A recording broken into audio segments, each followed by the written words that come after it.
Kottayam medical college അപകടത്തിൽ മരിച്ച ബിന്ദുവിന്റെ മകൾ നവമിയെ ശസ്ത്രക്രിയയ്ക്കായി വീണ്ടും ആശുപത്രിയിൽ പ്രവേശിപ്പിച്ചു.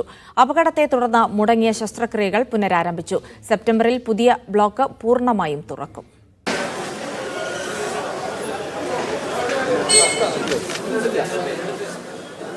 നവമി വീണ്ടും കോട്ടയം മെഡിക്കൽ കോളേജിലേക്ക് എത്തി.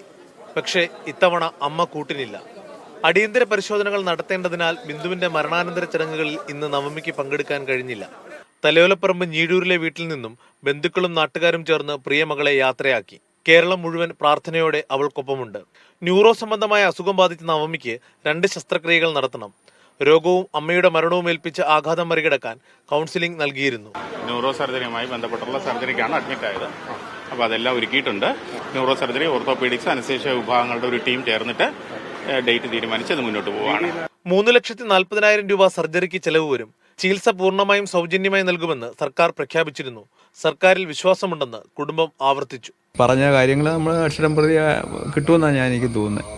ഓരോ കാര്യങ്ങളും പറയുകയല്ലേ, ഇപ്പം അത് ചെയ്യാം ഇത് ചെയ്യാന്നൊക്കെ പറഞ്ഞിട്ടുണ്ടെങ്കിൽ അത് കിട്ടുമെന്നാണ് എൻ്റെ വിശ്വാസം. അത് ഞാൻ വിശ്വസിക്കുക.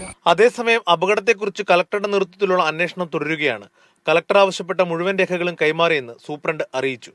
പൊതുമരാമത്ത് വകുപ്പിന്റെ റിപ്പോർട്ടിന്റെ അടിസ്ഥാനത്തിൽ അപകടമുണ്ടായ കെട്ടിടം പൊളിച്ചു നീക്കുന്ന കാര്യത്തിൽ തീരുമാനമെടുക്കും. മീഡിയ 1 കോട്ടയം.